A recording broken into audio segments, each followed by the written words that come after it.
Several years ago, I had a good friend of mine who was a non-Catholic Christian attend Mass with me and my family. And at the end of Mass, he remarked, he said, you know what the difference between my church and your church is? He says, at my church, we worship the risen Christ, not the one hanging on the cross. And he was referring to the crucifix that's hung behind every altar of every Catholic church. And so for him, it was kind of this stumbling block or foolishness in a sense.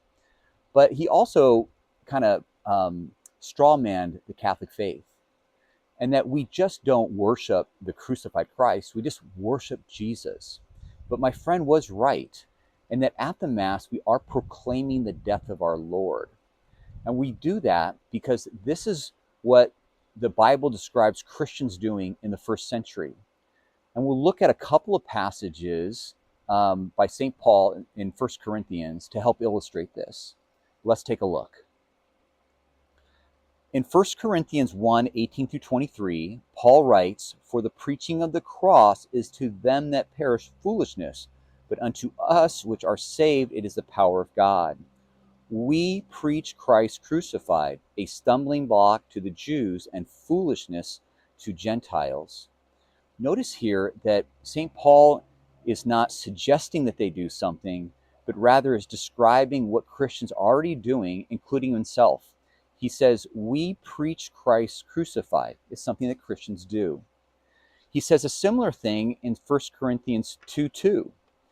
He writes, "For I determine not to know anything among you save Jesus Christ and him crucified."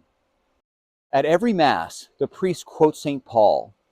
In another passage, in 1 Corinthians 11, during the liturgy of the Eucharist, the priest, quoting St. Paul, says, "Whenever we eat this bread and drink this cup, we proclaim the death of our Lord until he comes again."